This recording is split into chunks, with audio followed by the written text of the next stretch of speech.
44 billion US dollar से ज्यादा के इंडियन प्रोडक्ट्स अब अमेरिका में बिल्कुल जीरो इंपोर्ट टैक्स पर बेचे जाएंगे।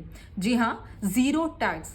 इसीलिए इंडिया यूएस ट्रेड डील के इंपॉर्टेंट पॉइंट्स को समझना जरूरी है, क्योंकि सोशल मीडिया का नॉइस इस पूरी डील को एक अलग डायरेक्शन में लेकर जा चुका है। तो आखिर ये डील क्या है और एग्जैक्टली क्या चेंज हुआ है, आइए जानते हैं।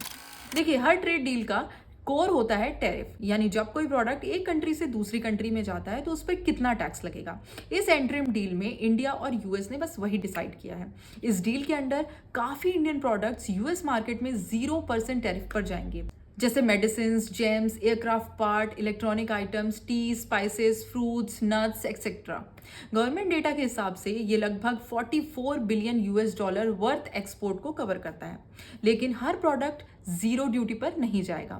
टेक्सटाइल, फुटवेयर, लेदर जैसे कुछ सेक्टर्स पर अभी भी यूएस टैरिफ अराउंड 18% रहेगा। इंपॉर्टेंट पॉइंट ये है कि ये रेट पहले से तो कम है, लेकिन जीरो अभी भी नहीं है। और हाँ, ये वन साइडेड डील भी नहीं है। इंडिया भी कुछ अमेरिकन प्रोडक्ट्स पर टैरिफ रिड्यूस करेगा, जैसे एनिमल फीड, कुछ fruits and nuts, wine, spirits etcetera. लेकिन इंडिया ने अपने सेंसिटिव सेक्टर्स जैसे dairy, cereal, genetically modified crops को इस डील से बाहर रखा है। So is this the final deal?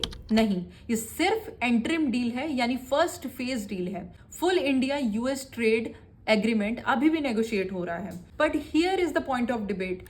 एक तरफ ट्रेड डील के थ्रू टैरिफ को लेकर काफी चेंज हुए हैं और दूसरी तरफ रशियन ऑयल को लेकर काफी कंट्रोवर्सी चल रही है और यूएस के प्रेशर और मॉनिटरिंग का भी एंगल सामने आ रहा है। गवर्नमेंट का कहना है कि ऑयल बाइंग का डिसीजंस कंपनी लेती है, उनका इसमें कोई रोल नहीं है। लेकिन यूएस ओपनली कह रहा है कि वो मॉनिटर करेगा और अगर रशियन ऑयल इंडिया ने फिर से खरीदा तो 25% ड्यूटी वापस लग सकती है। तो क्लियर है कि एक तरफ जीरो टैरिफ बेनिफिट है, दूसरी तरफ 25% ड्यूटी की वार्निंग भी है। क्या ये कोइंसिडेंस है?